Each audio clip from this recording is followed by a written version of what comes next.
Assalamualaikum warahmatullahi wabarakatuh. Perkenalkan, saya Yumrizal Amarta, guru matematika SMA Negeri Mampat Tungu Selatan. Saya juga diamanahkan sebagai wakil kepala sekolah.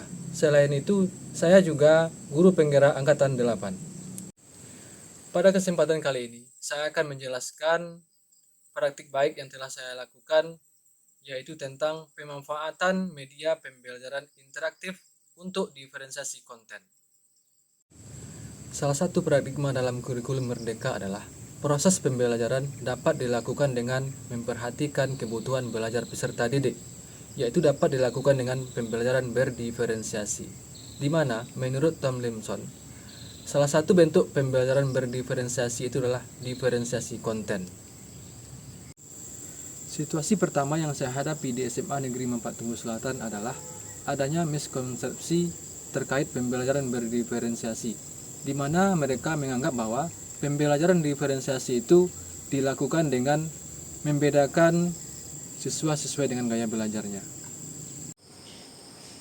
Situasi kedua yang saya hadapi adalah konten pembelajaran yang diberikan masih seragam, padahal sudah diberikan asesmen awal pembelajaran yang memperlihatkan perbedaan karakteristik peserta didik. Situasi ketiga yang saya temukan adalah proses pembelajaran masih dilakukan dengan metode ceramah, yang terkadang materi yang diberikan tidak relevan dengan kebutuhan belajar peserta didik. Situasi keempat yang saya temukan adalah media pembelajaran yang disajikan masih belum interaktif, hanya menggunakan media PowerPoint sederhana. Selama melakukan praktik baik ini, saya menemukan beberapa tantangan. Yang pertama, waktu untuk menyiapkan media pembelajaran yang interaktif yaitu terbatas. Kemudian peserta didik cenderung sulit untuk memusatkan perhatiannya saat pembelajaran. Yang ketiga, tidak semua peserta didik memiliki kuota internet. Yang keempat, kondisi jaringan internet dan sumber PLN sering padam di Mampat Tungu Selatan.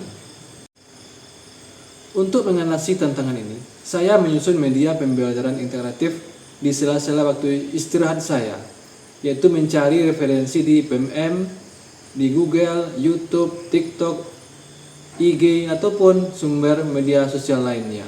Untuk menarik perhatian peserta didik, saya membuat media pembelajaran seinteraktif mungkin, dengan memperhatikan konten-konten yang sesuai dengan karakter peserta didik tersebut. Kemudian selanjutnya, untuk mengantisipasi tidak adanya paket internet peserta didik, saya mengisi paket lebih untuk dibagikan kepada peserta didik yang tidak memiliki kuota internet. Kemudian saya memastikan genset dalam kondisi siap pakai jika sewaktu-waktu PLN padam. Langkah pertama yang saya lakukan adalah melakukan asesmen awal pembelajaran untuk melihat kebutuhan belajar, gaya belajar, dan minat belajar peserta didik. Kemudian langkah keduanya adalah saya melakukan analisis asesmen awal pembelajaran tersebut untuk melihat konten yang sesuai dengan kebutuhan belajar peserta didik. Langkah selanjutnya yang saya lakukan adalah merancang modul dan media pembelajaran interaktif untuk diferensiasi konten. Langkah selanjutnya yang saya lakukan adalah berkolaborasi dengan rekan sejawat untuk merancang dan mengembangkan media pembelajaran interaktif untuk diferensiasi konten. Dalam merancang media pembelajaran interaktif ini, saya menggunakan aplikasi utama yaitu Canva dan IMPuzzle. Setelah semua selesai, media pembelajaran ini saya jadikan dalam bentuk web agar dapat mudah diakses oleh peserta didik. Melalui media pembelajaran interaktif untuk diferensiasi konten ini, peserta didik diberikan pilihan konten sesuai dengan kebutuhan belajar masing-masing. Ada audio, video, dan ada permainan edukatif. Konten ini juga dirancang sedemikian rupa agar sesuai dengan karakteristik dan lingkungan peserta didik. Setelah kegiatan pembelajaran selesai, saya meminta umpan balik dari peserta didik. Umpan balik ini saya lakukan dengan memanfaatkan sistem polling yang ada di WA. Pilihan jawaban saya sertakan dengan emotikon senyum dan bahagia. Setelah belajar matematika hari ini, saya merasa senang karena kebutuhan belajar saya terpenuhi. Terima kasih, Pak. Setelah belajar matematika hari ini, saya merasa senang. Selama ini, matematika itu menakutkan bagi saya. Tapi sekarang jadi menyenangkan. Terima kasih, Pak. Selanjutnya, saya mendiseminasikan praktik baik terkait pemanfaatan media pembelajaran interaktif untuk diferensiasi konten yang telah saya lakukan kepada rekan sejawat secara daring agar tidak mengganggu proses pembelajaran. Assalamualaikum warahmatullahi wabarakatuh. Kekeliruan saya terhadap penerapan pembelajaran diferensiasi telah terjawab atas penjelasan Bapak pada diseminasi ini. Terima kasih Pak Yum.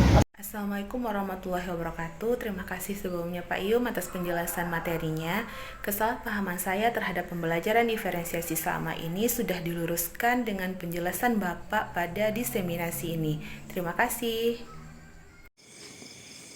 Setelah menjalankan praktik baik ini, miskonsepsi rekan sejawat mengenai pembelajaran berdiferensiasi berkurang dan mereka mulai memperbaiki proses pembelajaran berdiferensiasi di kelas masing-masing. Selanjutnya, saya juga menyadari begitu pentingnya asesmen awal pembelajaran untuk melihat kebutuhan belajar peserta didik. Selain itu, dalam proses pembelajaran terjadi peningkatan keaktifan peserta didik yang berdampak kepada meningkatnya ketercapaian tujuan pembelajaran yang diketahui dari asesmen formatif yang dilakukan. Setelah melakukan praktik baik ini, saya menyadari bahwa kreativitas diperlukan untuk membawa perubahan ke arah yang lebih baik.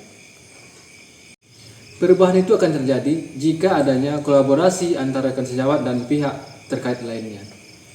Selanjutnya, saya menyadari bahwa pentingnya memahami suatu konsep pembelajaran dari sumber aslinya, terutama pembelajaran berdiferensiasi. Akhirnya, video praktik baik ini saya tutup dengan sebuah pesan. Jangan takut berinovasi. Setiap langkah kecil akan membawa perubahan besar.